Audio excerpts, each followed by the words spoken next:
Bonjour, ici Michel Beausoleil. Bienvenue à cette série d'émissions portant sur les 15 ans du Festival de films pour l'environnement. Je suis en compagnie du cofondateur et directeur artistique Léo Denis-Carpentier. Bonjour Léo. Bonjour Michel. Léo, aujourd'hui, fiction, parodie avec les Irréductibles. Eh oui, alors on part d'une histoire connue qui est Astérix le Gaulois, le fameux village des Irréductibles. Oui. Et on transpose ça dans une fiction dans Port-Neuf avec des entrepreneurs, maires, des gens de la région. Et ça donne de quoi d'assez intéressant. Puis il faut mentionner que les gens qui ont fait ce film-là, ce kino-là, c'est des gens, c'est pas des professionnels en cinéma. Donc, il y a une valeur ajoutée. Mettons, quand on dit les gens peuvent venir participer, même s'ils n'ont pas d'expérience. Et c'est sûr qu'ils se sont associés avec des gens d'expérience, mais au départ, c'est des gens c'est un beau temps pour comme nous. s'initier, en fait, au monde du cinéma. Là. Exactement. Alors, donc, c'est quand même une production importante, 18 minutes 39 secondes. Alors, on écoute justement les Irréductibles.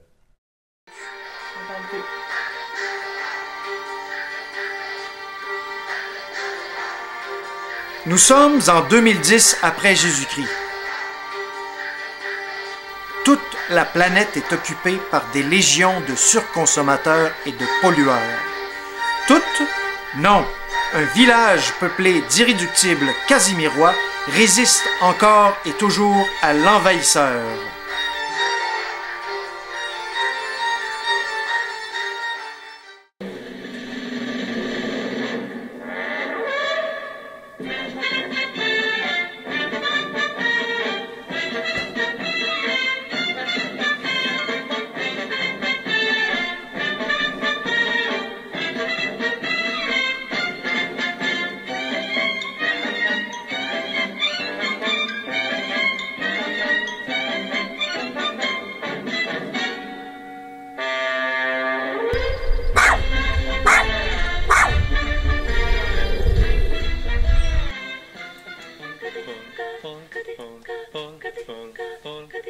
Nuopurista kuuluu se polokan tahti, jalkani pohjii kutkutti.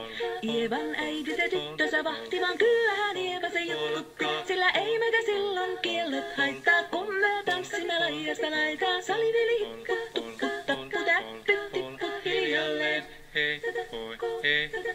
Ievan suu oli tehnäisellä, kun me se tonne toivotti. Pää oli märkänä jokaisella ja viulu se vonkuja voivotti. Ei tätä poikoo märkyys haittaa, sillä kaskoo laidasta laitaan. Saliveli hipput, tupput, tapput, täppyt, tipput hiljalleen. Ievan äiti se kammarissa virsiä veiseltä huijutti. Kun tämä poika... Allons maintenant rencontrer quelques villageoises et villageois à leur travail et dans leur chaumière pour savoir de quelle façon ils luttent contre la surconsommation et la pollution. On a trouvé des moyens pour recycler les plastiques des producteurs agricoles de la région. Parce qu'on sait qu'il y a beaucoup de guimauves enrobées, là, les balles de foin enrobées.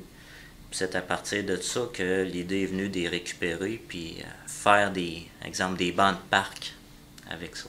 Fait que c'est un gros plus pour l'environnement. Une autre action concrète qu'on fait ici à la municipalité pour l'environnement, c'est qu'on sait qu'on peut faire des buffets puis recevoir des groupes ici à la salle paroissiale. C'est toute de l'utilisation de vaisselle en porcelaine. Il n'y a aucune vaisselle jetable là-dedans, tout ça dans le but de protéger l'environnement. Puis on considère que le Festival du film, là, c'est très important pour notre communauté parce que c'est le reflet de ce qu'on vit ici à Saint-Casimir. On s'implique, oui, de un, financièrement. On prête des locaux, certains employés travaillent à préparer les salles, entre autres. Les membres du conseil s'impliquent chacun à leur façon. On parle de René Genet, qui est notre compteur, on va l'appeler national. Moi, je m'implique à ma façon, selon mes disponibilités. Puis les autres conseillers font sensiblement la même chose. On ne craint qu'une chose, c'est que le ciel nous tombe sur la tête. Mais je pense que ce ne sera pas demain la veille que ça va arriver. Donc, on a encore du temps devant nous pour faire de petites actions concrètes pour protéger notre environnement. Bonjour, je m'appelle Geneviève Drouin. Moi, ce que je fais pour l'environnement, c'est que quand je vois des déchets par terre, ben, je les ramasse puis je mets ça dans le recyclage, si c'est pour le recyclage.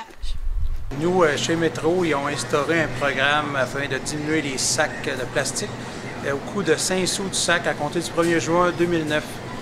L'objectif de Métro était de diminuer de 50 le nombre de sacs et ça a été de beaucoup dépassé. On est rendu au-delà de 80 de moins de sacs qu'on utilise par année.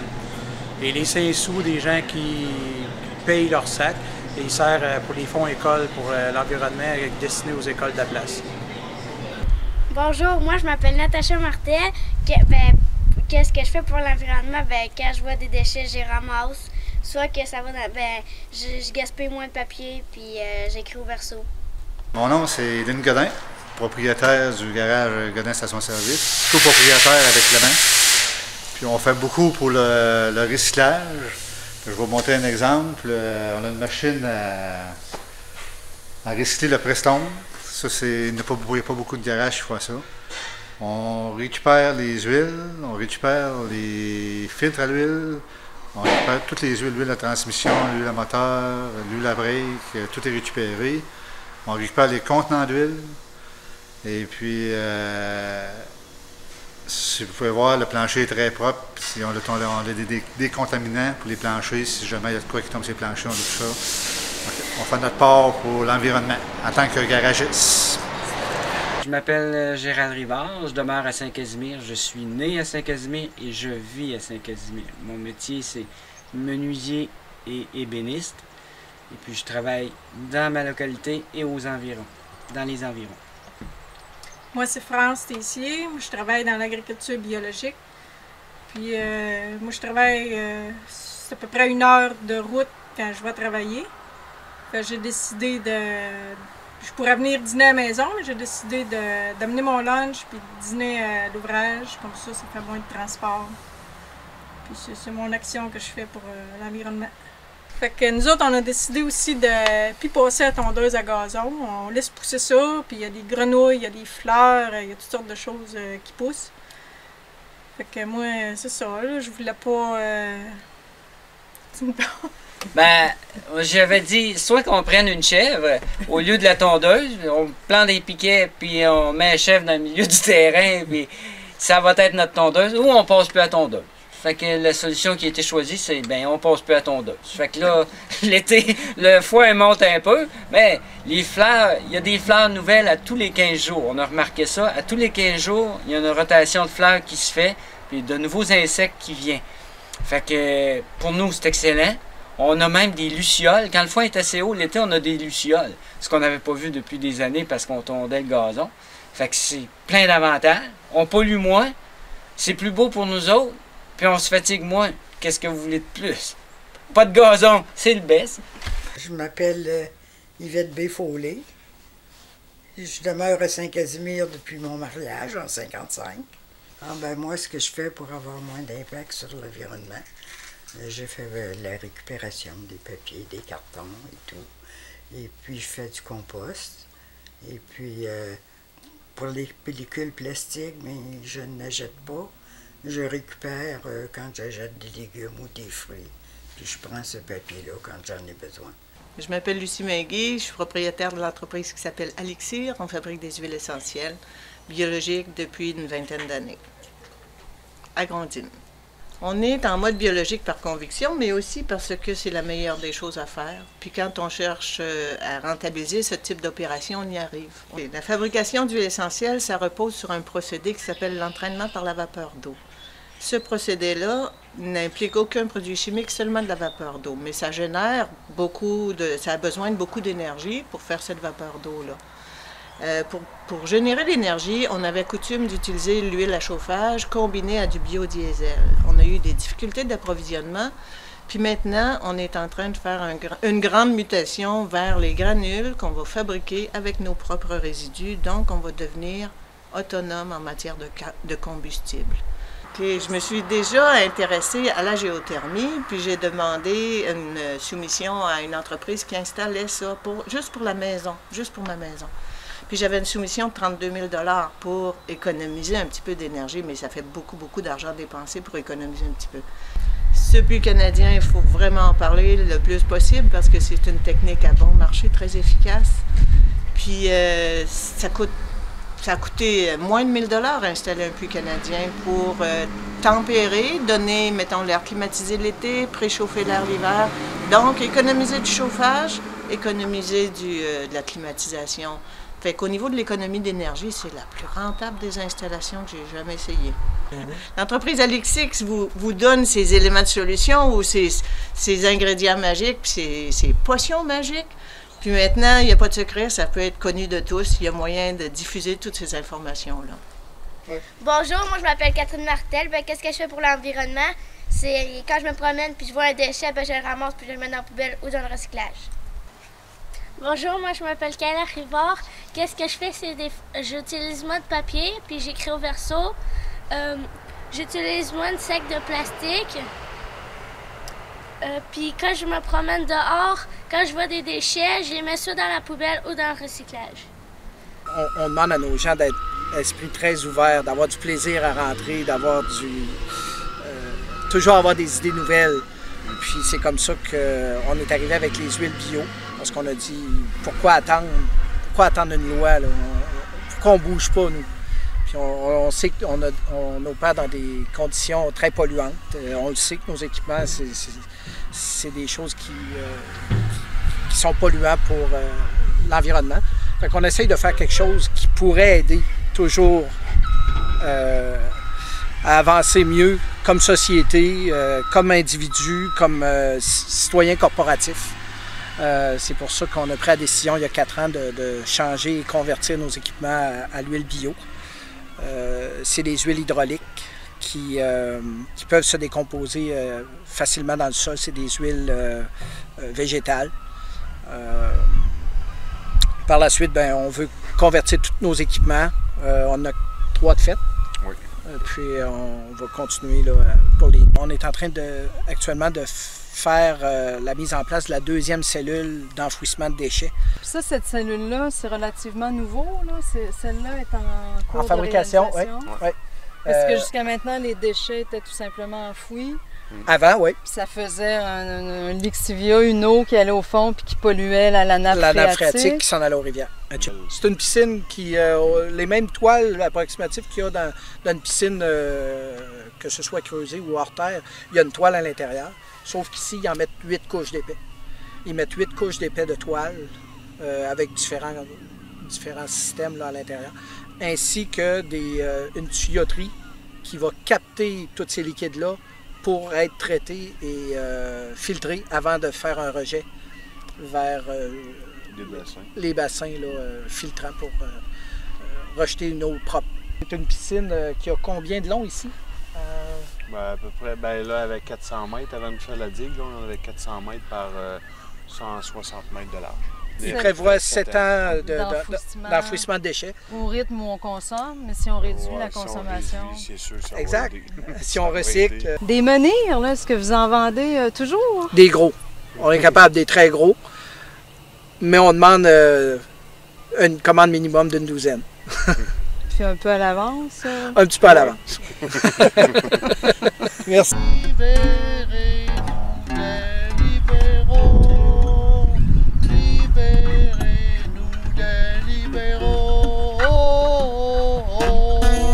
Ben moi c'est Natacha Lafont.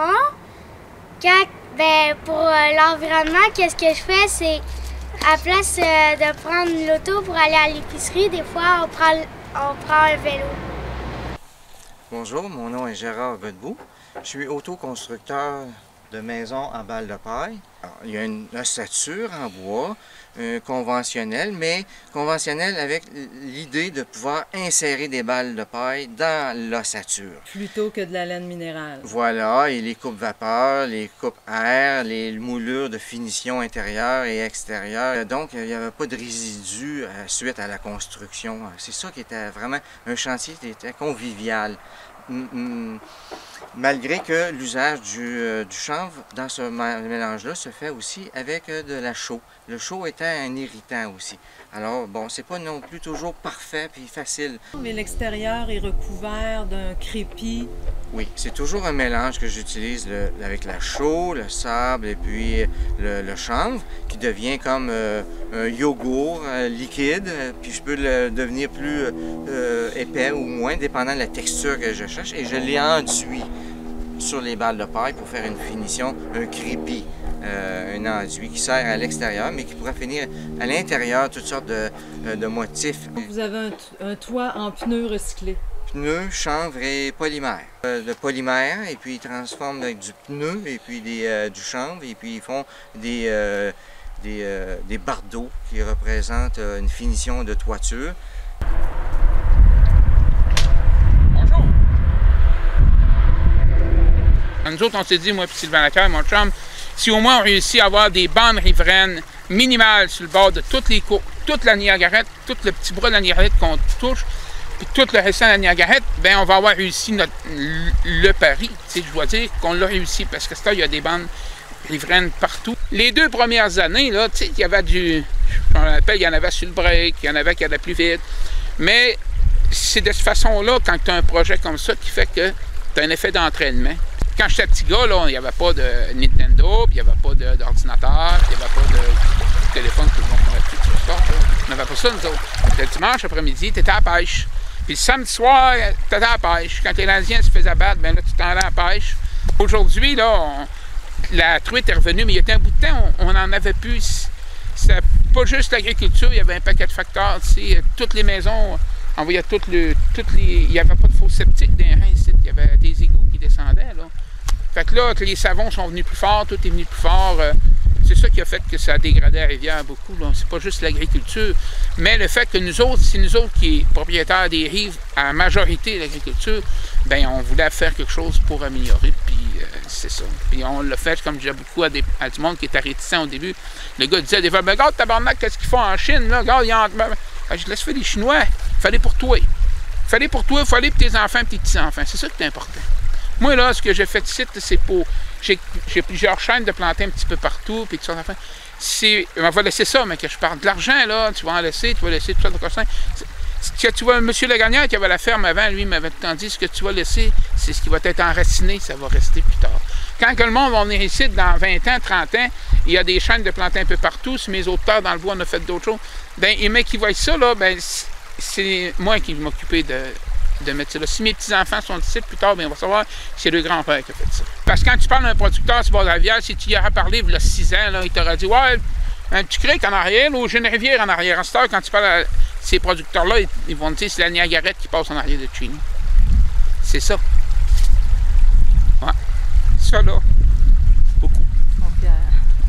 Ouais. Bien fiers. Ça.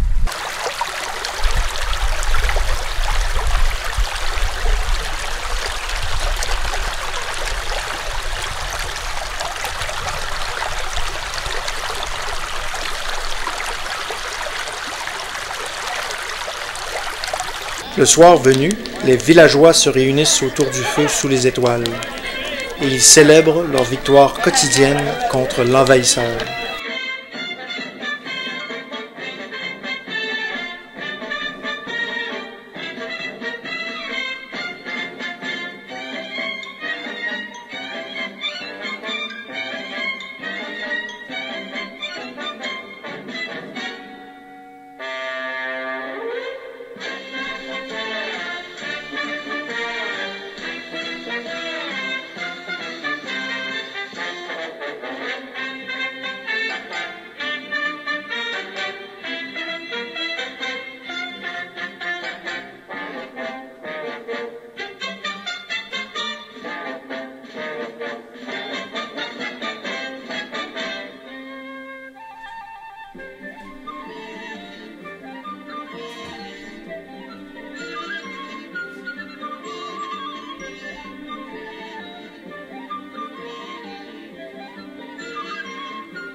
Hey, ton sanglier va être prêt demain.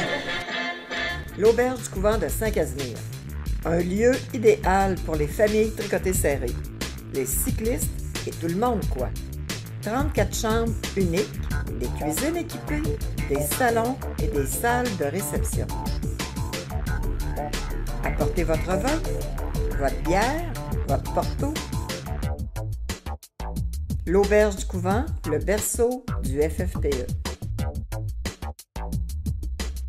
Trois petites productions, quand même 3 minutes, 2 minutes et 44 secondes, mais il y a un lien entre les trois. C'est une comédienne professionnelle, Exactement. en fait, là, qui participe à ces kinos. J'ai choisi 3 kinos qui ont été tournés avec la comédienne Charlie Jutras, qui est aussi scénariste. C'est des 3 fictions avec des réalisateurs différents. Vous allez voir, elle se bat contre des Lilliputiens. À un moment donné, elle fait d'autres choses dans le deuxième, puis dans le troisième film, c'est complètement différent, à part un groupe pas d'activistes, mais mettons de personnes qui veulent changer le monde à leur manière à eux autres, sont anti-écologistes.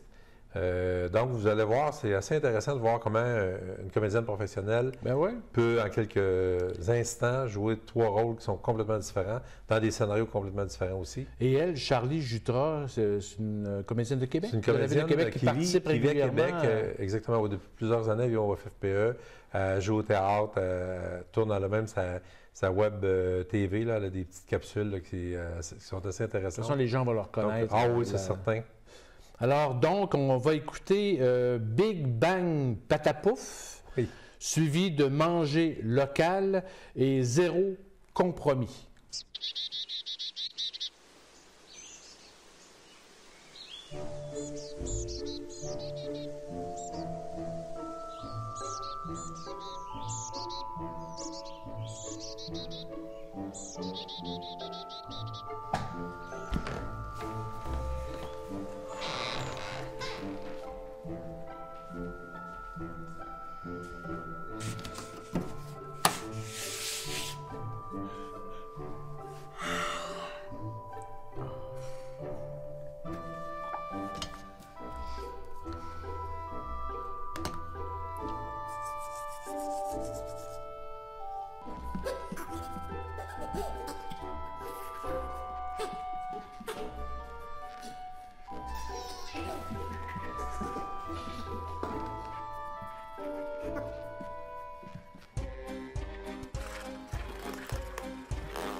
Cache poussait des arbres, on irait plus en forêt.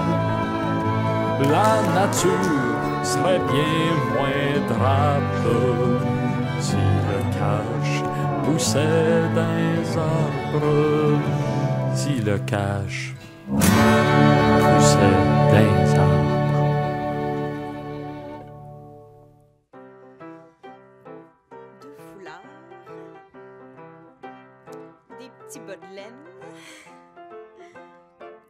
Alex, peux-tu m'amener un maillot de bain au cas?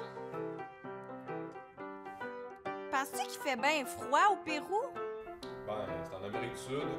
Ben oui, je sais, mais il y a quand même des montagnes. Il doit pas faire ben chaud en haut du Machu Picchu. Il va faire chaud. Ouais, mais je voudrais pas qu'elle attrape froid. De toute façon, ils sont habitués au froid. Hein. Tiens, regarde. Mais leur donne une paire de shorts à la place. Bonne idée. Hey, as-tu pensé leur mettre de la crème solaire? J'ai peur que ça les ramollisse. Ouais. Mais j'ai pensé leur mettre une carte du Pérou pour pas qu'elles se perdent. Promettez-moi que vous allez pas trop vous ennuyer, là, hein? On vous a laissé des photos de nous au cas où. On va penser fort à vous autres. Vous allez faire plein d'amis, je suis sûr. Vous êtes à croquer. Non. Vous devriez être entre de bonnes mains. En plus, ils sont habitués aux échanges alimentaires là-bas. Puis nous autres, on va accueillir une belle petite famille de maïs péruvienne. Oh! Maman va s'ennuyer de vous autres. Bon voyage! Arriba, arriba! Aïe, aïe, aïe! Arriba, aïe, aïe, aïe! Pavo blé! Arriba, arriba! Ça va, aïe! Aïe, aïe, aïe, pavo blé! Bon voyage!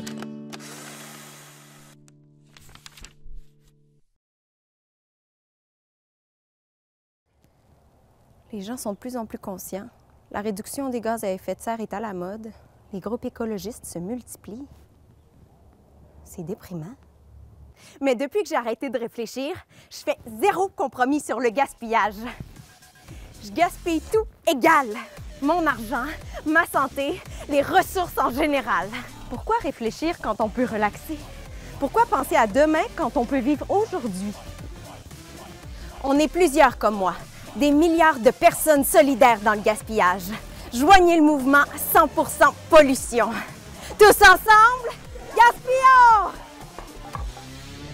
Ready, aim, fire. En tant que député, mon premier objectif est de faire rayonner Portneuf, une région pleine de potentiel dont nous pouvons être fiers. Collectivement, nous avons réalisé de grands projets, que ce soit en éducation, en santé ou en culture, nous avons contribué au développement économique et social de notre région. Et l'avenir s'annonce tout aussi prometteur. Ensemble, continuons notre collaboration à ce bel essor. Bon 15e anniversaire au Festival du film pour l'environnement. Alors, Léo, revenons un peu sur le petit kino manger local. Et oui, vous avez vu comment le personnage de Charlie Jutras réussit à envoyer ses enfants, des carottes, avec son mari d'ailleurs, en voyage au Pérou. Donc, ça peut donner des idées aux familles pornevoises quand vous ne savez pas trop quoi faire. Exemple, une semaine de relâche, quoi. Tout à fait. Et peut-être, en conclusion, expérimenter les kinos au Festival de films. Tout le monde peut y participer, en fait, parce qu'on est guidé par des professionnels comme... C'est ça. Comme Charlie ou les réalisateurs aussi. Oui. Comme on voit dans l'autre kino qu'on a vu, tous les personnages sont dans la rue, là, qui se joignent à elle. Là, elle dit, bon, très bien fait, d'ailleurs. Là-dedans, il y a des professionnels, mais il y a aussi des gens qu'on a pris sur la rue, là, des bénévoles du festival là, qui ont participé à ça. Qui sont guidés. Alors, exactement. Peu importe, les gens peuvent s'inscrire, d'ailleurs, pour le prochain festival. Info à ffpe.ca.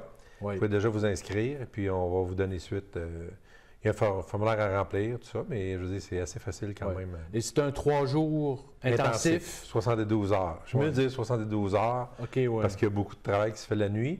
Puis le public peut venir à l'Auberge du Couvent, au 4e étage, la salle La Chapelle, voir le laboratoire Kino, parce que c'est là que les montages se font, que les gens échangent, les professionnels échangent entre eux autres. Et vous pouvez voir en gardant le silence, comme si on va dans un musée, mettons. Mais c'est ouvert au public. Merci Léo. Merci. Bonne semaine, à bientôt.